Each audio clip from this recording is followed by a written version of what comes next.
Windows 11 तो यार Microsoft ने फाइनली विंडोज़ का जो नेक्स्ट वर्जन है अपने लास्ट नाइट इनका एक ऑफिशियल एक लॉन्च इवेंट था जिसमें उन्होंने विंडोज़ का नेक्स्ट वर्जन को लॉन्च कर दिया है। तो यार इस वीडियो में आपको जल्दी से सारी चीज़ें बताऊंगा कि इसके फीचर्स क्या हैं, चेंजेस क्या क्या आ रहे हैं, अपडेट्स कैसे होंगे, परफॉर्मेंस कैसी रहेगी, प्राइस क्या रहेगा और इसकी अवेलेबिलिटी कब होगी। तो यार सारी चीज़ों के टाइम स्टैम्प्स मैं आपको नीचे डिस्क्रिप्शन में डाल दूंगा, आप वहाँ से जाकर देख सकते हैं। तो यार जल्दी से स्टार्ट करते हैं। तो यार मेजर चेंजेस की मैं बात करता हूँ तो मैं स्टार्ट करना चाहूँगा राउंडेड कॉर्नर से, क्योंकि जब आप विंडोज़ 11 को फ्लैश करेंगे, इंस्टॉल करेंगे, तब आपको सबसे पहले एक चीज़ देखने को मिलेगी कि यार ये जो एजेस होते हैं ना विंडोज़ 10 में देख रहे हो आप, ये इतने जो शार्प एजेस हैं विंडोज़ 11 में ना आपको राउंडेड कॉर्नर्स दिखेंगे। मैं आपको एक स्क्रीनशॉट यहाँ पर दिखा दूंगा। जैसा कि मैक ओएस में होता है, हर एक विंडो हर एक टाइल के जो एजेस होते हैं थोड़े से राउंड होते हैं ताकि आपको देखने में थोड़ा अच्छा लगे।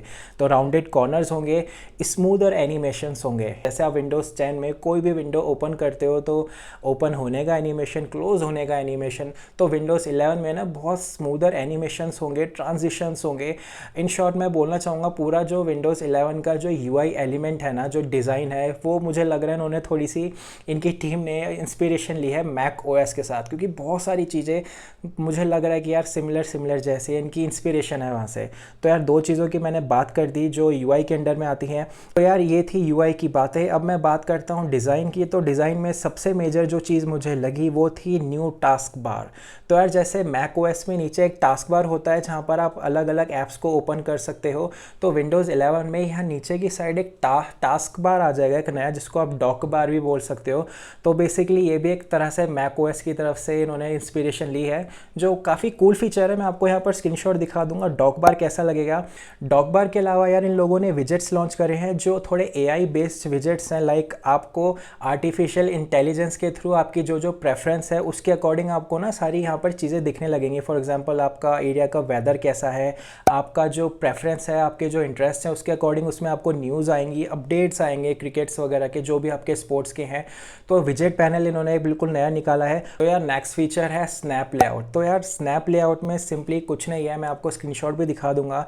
जिस तरह से आप अपनी अलग अलग विंडोज़ को मल्टीटास्किंग में डॉक बनाकर एक विंडो में शो करते हो, बेसिकली स्नैप लेआउट वही है। जब भी आप ये मिनिमाइज़ और मैक्सिमाइज़ की जो ऑप्शन होती है ना, उसमें आपको मल्टी विंडो डिस्प्ले की आपको ऑप्शन दिखेगी वहाँ पर बहुत इजीली। आप एक ही स्क्रीन में आप डुअल पैनल मतलब हॉरिजॉन्टली उसको डिवाइड कर सकते हो, वर्टिकली डिवाइड कर सकते हो, एक ही स्क्रीन में चार चार ऐप्स को आप शो कर सकते हो। तो यार स्नैप लेआउट एक फीचर इसमें एक और आया है स्नैप लेआउट का। इसके अलावा मैं बात करना चाहूँगा यार फाइल एक्सप्लोरर की। फाइल एक्सप्लोरर में यार इन लोगों ने मतलब ज़्यादा तो कुछ यूआई कुछ ओवरऑल है नहीं, बाकी थोड़े से इन्होंने आइकन्स चेंज करे हैं, कुछ थोड़ी सी मेनूज चेंज करी है। बाकी सबसे ज़्यादा यहाँ पर नोटिस होता है आपके राउंडेड कॉर्नर, जो मैं आपको ऑलरेडी मेंशन कर चुका हूँ। इसके बाद बात करते हैं न्यू आइकन्स की। विंडोज़ 11 में यार फाइनली थोड़े न्यू आइकन्स आएंगे जो सिस्टम लेवल पे इम्प्लीमेंटेड होंगे, जो आपको नीचे डॉक बार में देखने को मिल जाएंगे, फाइल एक्सप्लोरर में देखने को मिल जाएंगे, सर्च बार में देखने को मिल जाएंगे। तो यार न्यू आइकन्स भी एक चेंजेस थे जो मैं आपको मेंशन करना चाहूँगा। अब यार नेक्स्ट चेंज की मैं बात करता हूँ तो वो था search bar, AI based search bar. अब यार सर्च बार में क्या है, जैसे मैक ओएस में आप कमांड प्लस स्पेस बार दबाते हो तो एक सर्च की ऑप्शन खुल जाती है ना, लास्ट आपने कौन सी फाइल्स यूज़ करी हैं।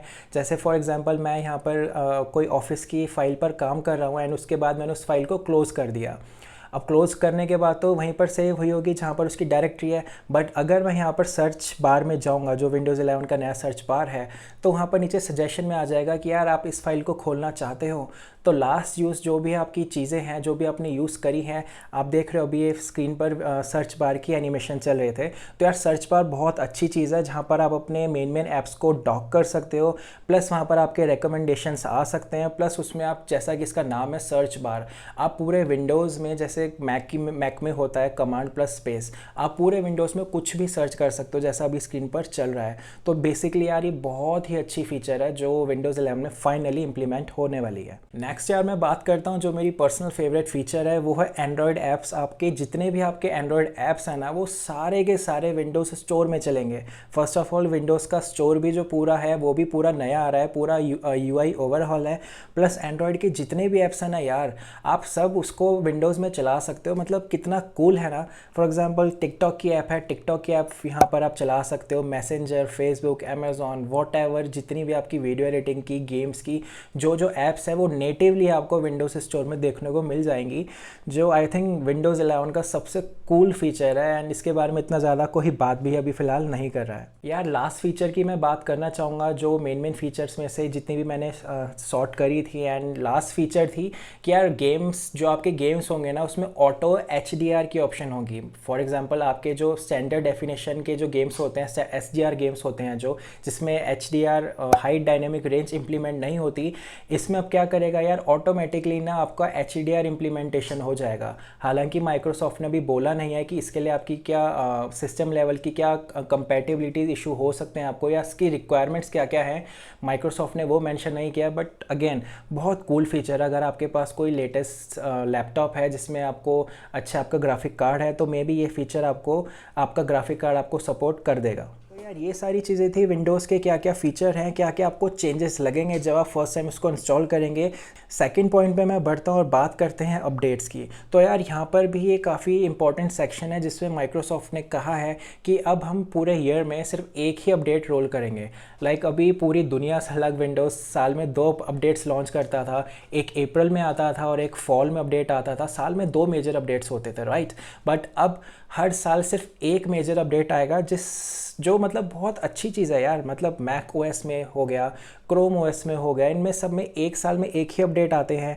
एंड वही चीज़ अब माइक्रोसॉफ्ट इंस्पायर होकर अपने विंडोज़ में भी इम्प्लीमेंट कर रहा है, जहाँ पर आपको पूरे साल में अब एक अपडेट मिलेगा। मतलब बार बार अपडेट्स आ रहे हैं, फीचर अपडेट्स, कोई टेंशन नहीं, कोई प्रॉब्लम नहीं।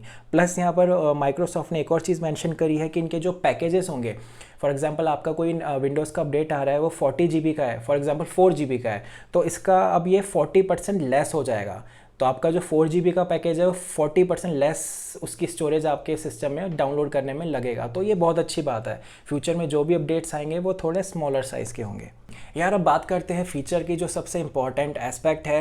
एंड शॉकिंगली माइक्रोसॉफ्ट ने कुछ ज़्यादा मेंशन नहीं किया परफॉर्मेंस पे, बट गेम्स के अकॉर्डिंगली उन्होंने परफॉर्मेंस पे थोड़ा सा टच किया था। उन्होंने बोला है कि विंडोज़ 11 में आपको डायरेक्ट एक्स जो है उसका 12th वर्जन मिल जाएगा, प्लस डायरेक्ट स्टोरेज की एक फ़ीचर मिलेगी। अब यार ये फीचर ना एक्सबॉक्स सीरीज़ एक्स के जो उनके कंसोल्स हैं, जो भी लेटेस्ट कंसोल है ना उसमें आती है। और मैं अगर आपको लेमैन की लैंग्वेज में समझाऊं तो सिंपली इससे जो आपके जो लोड टाइम्स होते हैं वो बहुत शॉर्ट हो जाएंगे और फास्टर रेंडरिंग मिलेगी आपको। बट इसके लिए माइक्रोसॉफ्ट ने यहाँ पर एक और कैच डाला है कि इसके लिए आपको हाई परफॉर्मेंस NVMe SSD की ज़रूरत पड़ेगी। बट ज़्यादा परेशान होने वाली बात नहीं है, क्योंकि अभी जितने भी नए लैपटॉप्स हैं उसमें NVMe ही SSD आती है।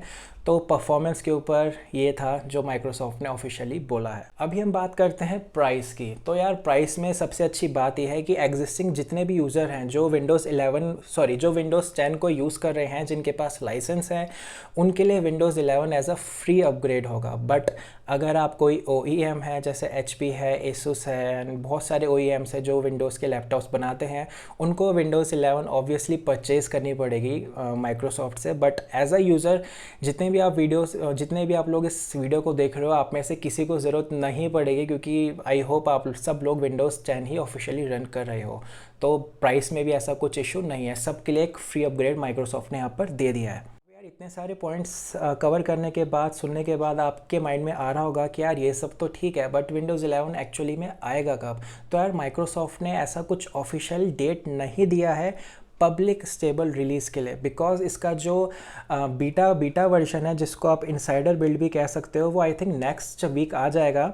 एंड ये इनसाइडर बिल्ड होगी सिर्फ डेवलपर चैनल के लिए, जो भी नेक्स्ट वीक आपको मिल जाएगा। बट मेजॉरिटी ऑफ जो पीपल हैं, मतलब 99% जो पब्लिक है, जनता है, जो मतलब स्टेबल वर्जन यूज़ करती है, तो उनके लिए माइक्रोसॉफ्ट ने कोई भी ऐसी डेट नहीं बताई है। बट उन्होंने कहा है कि Windows 11 shall be released by this fall. तो आप एक्सपेक्ट कर सकते हो कि विंडोज़ 11 का जो पब्लिक स्टेबल बिल्ड है वो इस ईयर के एंड में आ जाएगा। प्रोबेबली सितंबर अक्टूबर में फाइनल वर्जन को लैंड कर देना चाहिए। तो यार यही सारी डिटेल्स थी विंडोज़ 11 के बारे में। मैंने बड़ा प्रिसाइजली विंडोज़ 11 में क्या क्या चेंज हो रहा है वो सब आपको बता दिया है। एंड प्लीज़ यार इस वीडियो को शेयर करना, शेयर करने से बहुत हेल्प होती है चैनल की। एंड क्या आपको अच्छा लगा विंडोज़ 11 में, क्या बुरा लगा, आप कमेंट्स में नीचे मुझे बता सकते हो। और वीडियो अच्छी लगी तो यार प्लीज़ सब्सक्राइब करके जाना, लाइक करके जाना। एंड मिलते हैं आपसे नेक्स्ट वीडियो में, तब तक के लिए बाय बाय, पीस आउट।